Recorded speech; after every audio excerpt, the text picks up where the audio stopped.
Guys, ano daw magandang abono? Ito, Yara. Gagamit tayo ng Yara. So, may nagbigay. So, Yara winner sana. May nagbigay. Ito na lang, Yara Mila, Unique 16. Ibig sabihin, nitrogen 16, P, phosphorus 16, saka potassium 16. So, ano po ang Yara Mila 16? Ano po siya? Triple 16 po siya. Ito po yung laman niya. Ammonium nitrogen, nitrate nitrogen, phosphate, citrate, soluble, water soluble. Tapos, total potassium is 16. So, anyways, lalagay ako ng potassium pa.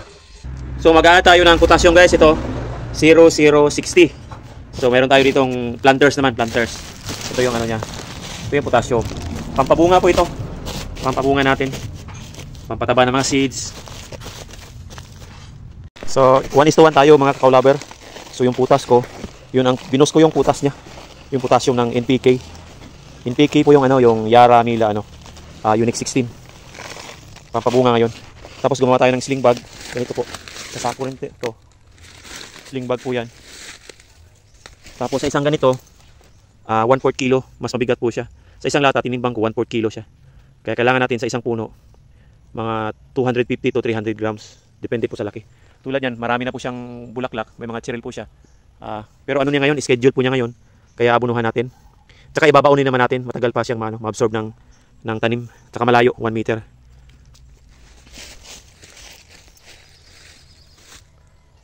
So ito po, sinasaboy.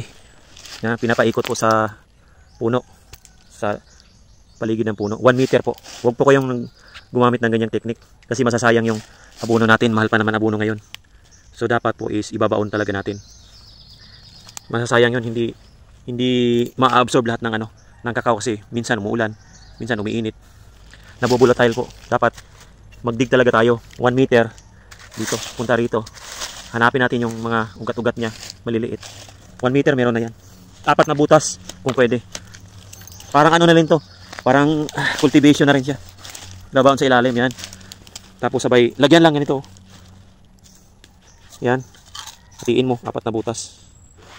Yan, pag nilagay mo sa ilalim, pag alis mo ng, ayan na yan sa ilalim.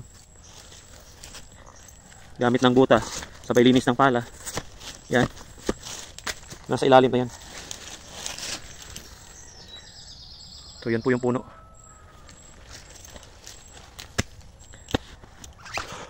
Yan, marami na pong cheryl.